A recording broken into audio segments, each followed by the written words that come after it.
We're going to talk about made guys today that none of us would have ever thought would have gotten made, but they really did.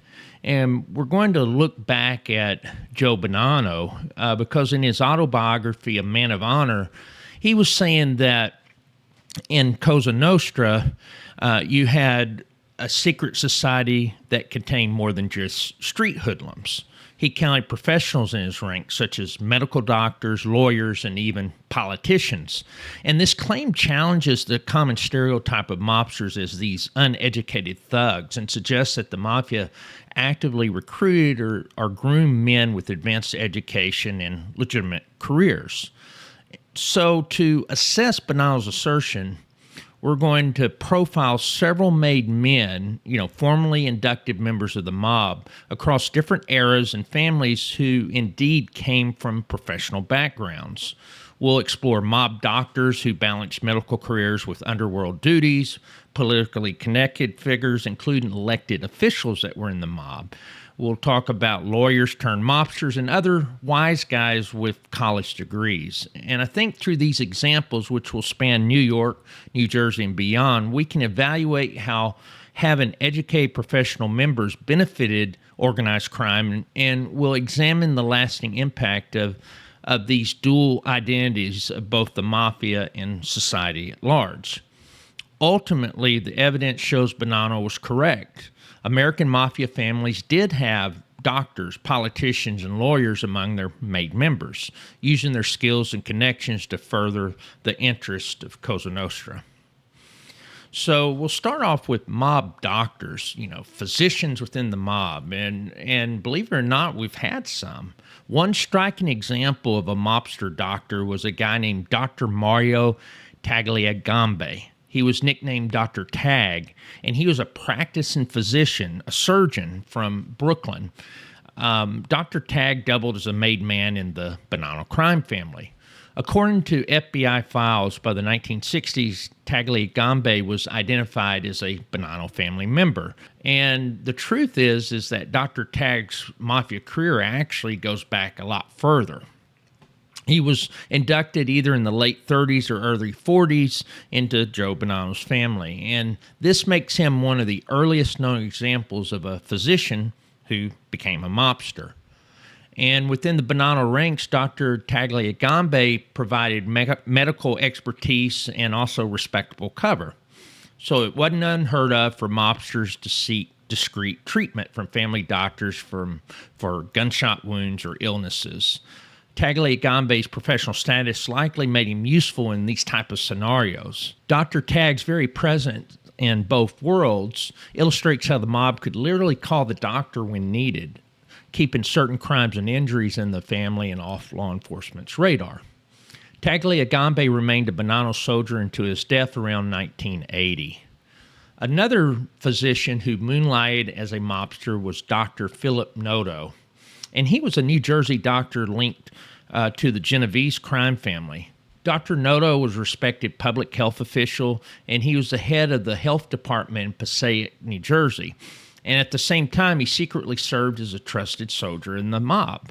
According to compiled accounts, Dr. Noto was born in 1903. He was a Genovese family member, and his own brother, Daniel Noto, was allegedly in the Cavalcante family. Philip Noto's dual identity is really extraordinary, in my opinion. He leveraged his position as a city health director to act as a liaison between the Genovese family and the Cavalcante family. FBI surveillance and Mafia informants indicated that Dr. Noto was close to Jerry Catena and also to Sam Cavalcante. It's easy to see how having the head of a health department on the payroll could aid the Mafia, from securing fraudulent health certificates to ensuring friendly oversight of restaurants, waste disposal, or other regulated businesses that the mob controlled. Noto remained an undercover family doctor for decades, and he died in 1984 in New Jersey.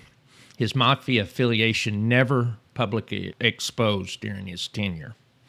It's also worth noting that the Bonanno family even had multiple medical men in their midst. We're told that Bonanno's cousin, Dr. Martin Bonventre, was another example. He was a practicing physician and a made Bonanno member in mid-century New York. In addition to doctors, you actually had politicians that were on the payroll of the mob, and they were actually alleged to be members of the mob. One such example was Joseph Ippolito. He was a mayor of San Francisco in the late 60s and through the mid-70s, and he was known as an accomplished attorney and also a rising Democratic politician. But in 1969, he was accused by journalists of being entangled in the mob with at least 6 mafia bosses. Look magazine alleged that Ippolito provided mobsters with legal help, bank loans, and political favors in exchange for campaign support and profits. He fiercely denied being a mafia member and later sued for libel, and he ultimately won a partial retract. However, years later, some of the FBI documents that I looked at showed that Ippolito did have significant underworld connections, that he had lied under oath about being in the mob. Multiple mafia informants claimed that Ippolito was an inside man, and while never conclusively proven to be a formally inducted member, the mere suspicion that a big city mayor might be a made man indicates how far the mafia's influence could reach. On the East Coast, New Jersey saw a notorious instance of political corruption intertwined with the mob in the case of Hugh Adonizio. He was a mayor of Newark from 1962 to 1970. He'd also been a U.S. congressman, and he was a popular mayor. But behind the scenes, he maintained close ties to the Genovese crime family in the city. In 1969, a grand jury investigation probed the mayor's links to Capo regime Richie the Boot Boiardo.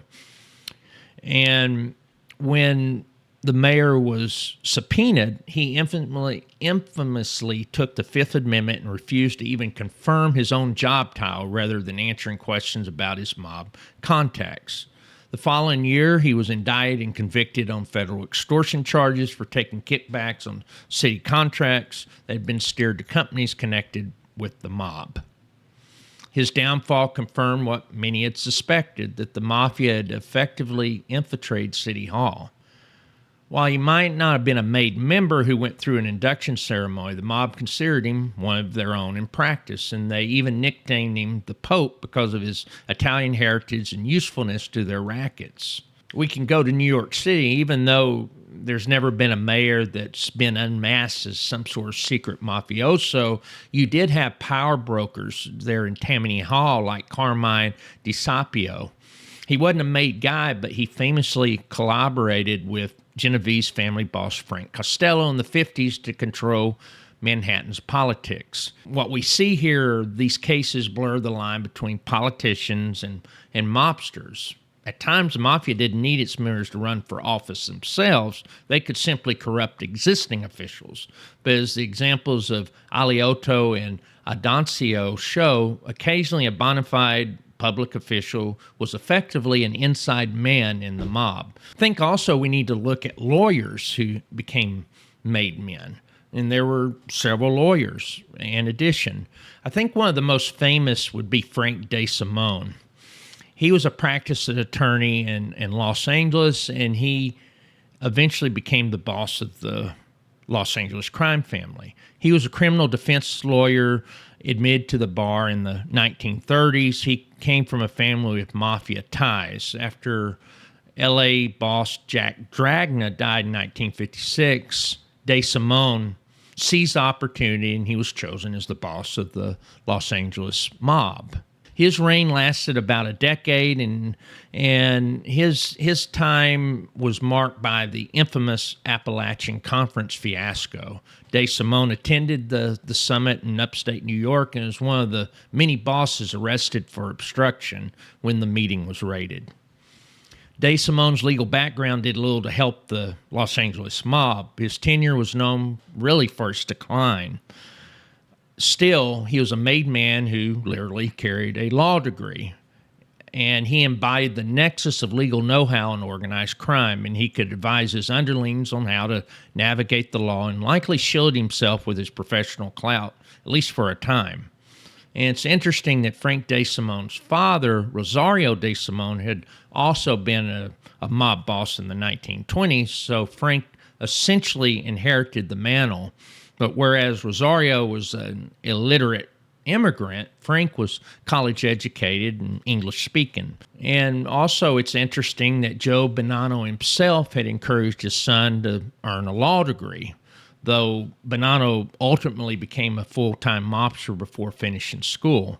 But the presence of lawyers within the mob gave the mob a strategic advantage. These individuals could exploit their legal expertise to counter law enforcement tactics. A lawyer mobster would know how to invoke constitutional protections, for example, and could advise a family on navigating indictments or structuring businesses to avoid prosecution. Besides lawyers and doctors and politicians, we had a lot of different wise guys that have college degrees. And I'm just going to name a few of them and not really go into much detail, but you might be surprised who in the mob has a college degree. The Detroit longtime boss, Jack Tolko, he had a college degree. He earned a business finance degree from the University of Detroit in 1949. Also, his cousin and underboss, Tony Z. Zerilli, he got a business degree around the same time. Believe it or not, Barney Bellomo went to college. He never got a degree, but he did attend college for a couple of years before he got drawn into the mob. We know about Michael Francis, the Colombo family capo in the 80s. He was actually in pre-med studies at Hofstra University before he quit to become a mobster like his father. And in the Patriarca family, a guy named James Martirano. He is the brother of hitman Johnny Martirano. He was a made man who did finish college. He got a Bachelor of Arts degree from Boston College in the 1960s. And when he went to prison, he even studied law, working as a paralegal after his release. And we can't forget the case of Anthony Rotundo of the De Cavalcante family. He was another made guy who had a college degree. Rotundo got made in 1982 and was elevated to a capo regime of the Brooklyn faction of the Jersey family after his father, Jimmy, was taken out by the Gemini twins in 1988. So we'll conclude today's show, and we can really confirm that the historical record clearly demonstrates that the American Mafia did indeed count professionals such as doctors, lawyers, politicians, and guys with college degrees among its made members. What Joe Bonanno claimed about his organization having such men in his ranks wasn't a myth or a boast, but a verifiable reality. We've seen how Dr. Mario Cagliagambe tended to mobsters' wounds while serving as a Bonanno family soldier, and how Dr. Philip Noto juggled being a public health director with being a Genovese family confidant in New Jersey. We've examined how political figures like Mayor Hugh Adanazio became virtual mafia operatives in city government, and how an elected mayor like Joseph Aliotto was accused with some corroborating evidence of actual mafia membership. We profiled Frank De Simone, the Los Angeles Don who wielded a law degree, and highlighted mob bosses and capos who proudly hung college diplomas on their walls next to their made men certificates. These men brought the mafia not only their professional skills, but also a sheen of legitimacy and access to the corridors of power. Thank you for watching. I hope you enjoyed today's show and that you might have learned something you didn't know about organized crime. My main reason for today's show was to prove to people that you didn't have to be a killer or an enforcer or a thug to make it big in the mob. If you like today's show, please hit the like button and consider subscribing to Real Mob Stories with James Proctor. Until next time, take care, stay safe, and God bless you always.